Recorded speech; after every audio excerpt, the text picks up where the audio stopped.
Hey guys, Tony and Rich from AZ Quad Riders here. Today we are going to talk about a classic machine here, and that's Rich's. He does great videos on his, he's got that stabilizing GoPro on his.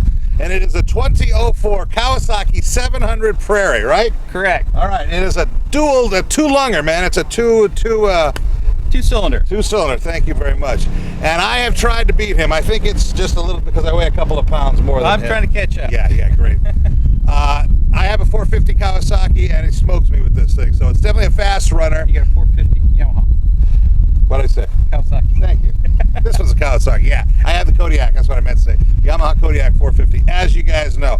So the thing about this guy is, Rich bought it used from one owner, older gentleman, which we are quickly becoming that old now. And he was a snowbird in Arizona. Everybody goes home for the summer, and they come here during the wintertime. So we bought it, about a year ago? 2 years ago. 2 years ago, about 2 years ago now. And did a little, he's one of these guys that can fix anything, as most of you know, and put some things into it. So we're going to show you what he did. We're going to tell you about some of the modifications he made to it, and also the safety equipment that we both pretty much carry in both of our rigs here when we go out on our hunting trips and on our just desert rides, along with Bill, who's not with us today. He's busy doing his thing. So let's take a closer look at the 2004 Kawasaki 700 Prairie. Here we go. Okay, there it is. We'll do a quick overall walk around here. There it is. He's got the camouflage color. He's got the winch up front. We're going to get Rich talking about more details. But here it is. For an 04, it's in damn good shape. It has not too many miles. We'll talk about that as well. The box was not on it when you got it. Is that correct? No, it was on it. It was on it. Okay. It was. Okay. All right, so let's talk about it. Let's start with here. So let's start with the front here. Okay, we'll start front. We got a Warren 1,200-pound winch on the front. 1,200 or 2,000? I think it's 1,200. Might be 2,000. I don't know. I mean, it could be. Whichever it is, it pulled us both out. No, yeah. Pulled it out. I pulled it out once. I've used it a few times, getting myself off of a very large rock that I got high centered on. Yeah. Also, I pulled myself when I rolled it on the side. And then I pulled it up when you were rolled it on the side, when I had to come get you too. I started, you finished it. So I highly recommend a winch. Let me tell you, you think to yourself, when am I going to use a winch and drop $500-600 on it? But I'm telling you, well worth it. It's pulled us out a couple of times, especially if you hunt alone, which on occasion both of us do. The other one's working or busy, can't make it, and we still want to go. You never know. It could bail you out. So, okay. In fact, so up front, as we look up front here, we got the gun mounts here. We've got the gun mounts on here for a rifle. I've got the ones that are in the storage box. The mounts on here. I've got a GoPro mount here. We've got a GPS mount here. Let's work our way around. We'll kind of work around. Yellow lever is, can you zoom in on that a little bit? There you go, diff lock. So this one does have diff lock. Again, my 450 does not. And there's occasions when I could have used it. I mean, You notice the difference when you do lock it in. We ain't kids and we don't tear the place apart, but we love riding in the wet washes. Now this is an older type that does have, look at that, a pull start. If you're man enough. Yeah, but still, depending on the compression, you got it started. I got it started once. Okay, there you have it here. And okay, so we got the gun mounts, we got the GPS mount up front. The diff lock is pretty nice. Okay, let's look at we got rear view mirror. We've got rear view mirror. Rear view mirror. Okay, so rear view mirror. Why don't you walk us through your... Okay, we got this is how many hours I have on it. We got 718 hours on the engine itself. I got 4,240 miles, all original miles, so it doesn't have that many miles for being a 16-year-old. 16-year-old ride. It's got 4,200 miles. That's pretty good. How many hours? 700? 718 miles, hours. 718 hours. So, that's the thing with these. If you don't beat them up, and we are proof, if you don't pair them up, if you don't beat them to hell, if you're not a 20-year-old or 16-year-old or 15-year-old kid taking them out and beating the shit out of them, they hold up and they last very well. These things, I say it all the time, not only do they get you where you want to go, they bring you home in some crazy, you just got to treat it like it should be treated. Treat it like a lady. It should bring you home. Okay. And that.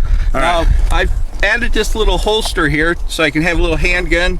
Slide the handgun in there. It's got a little pouch over here on the side for an extra magazine. Always good. We always ride armed. Yeah, we always ride armed. You never know what you're going to run into, either two-legged or four-legged. That's right. And, okay. We've got the shifter down here. This is the older style. It doesn't have a park. Basically, you got low, high, neutral, and reverse. There is no park in it. No parkage. Basically, how do you lock it when you park it, they tell you to put, just like a bike, lock the brake. There you go. Old school, but it works. So, yeah, hopefully it is working good. Okay, we have a rear view mirror. Rear view mirror. We added this. Also, the horn over here are two requirements for state law to make it street legal. And this horn is just terrifying. I mean, it shakes you to the core, that horn. I'm telling you. Give it to us one more time. I'm shaking one more time. All it has to be. There you have it. So I have that on mine as well. The horn's just got to be so many decibels to meet requirements for the state. Now here's the thing: in Arizona, you don't necessarily have to have insurance on them, like an older bike like this or anything. But Arizona, for us, when we hunt and when we ride, a lot of times we're on roads that are, drivable roads. It's not just trails, okay? So getting back there, and if that's the case, then we have to be street legal. So when we street legaled our bike, we had to get a different license plate that shows both off highway as well as street legal. Correct. And then to do that, you got to have a horn and you got to have rear view mirror. So both of our bikes, all three of our bikes, and brake light. You don't have to have turn signals in Arizona. Correct. You can still use hand signals, which we do. So and then by doing that, oh yeah, you got to have insurance, because the state says, hey, wait a minute, you got to have insurance. So it's a drag, but I guess what are you going to do? Nothing much we can help with that. Okay, so also let's look down over here.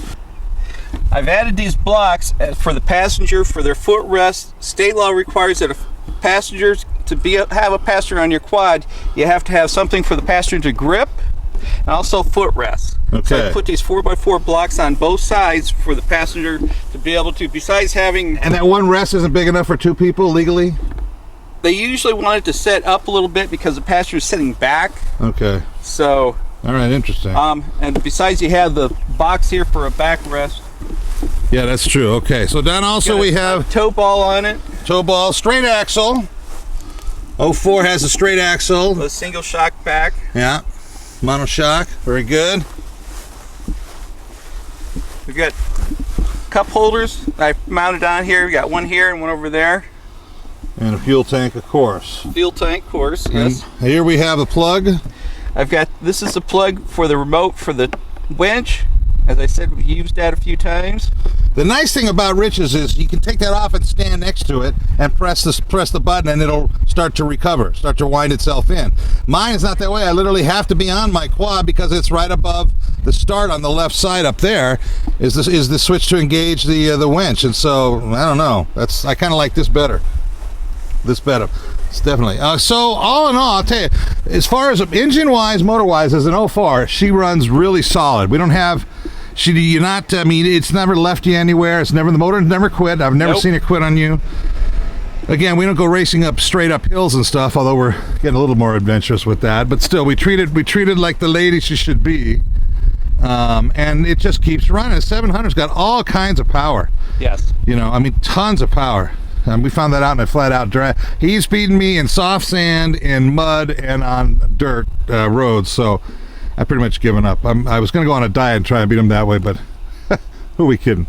Okay, so have we forgotten anything about this beautiful ride? I can't think of anything right now. Okay. Here it is, guys. Once again, the 2004 Kawasaki Prairie 700 V Twin. There she is. We just like to keep you updated on our rides once in a while. So there she is. Okay, guys. Hope you enjoy this video. Like and subscribe. We're always trying to build our channel. And we'll have another one here real quick on some of the safety features that we carry when we ride as well. Okay? Thanks a lot, guys. Have a good day. All right, bye-bye.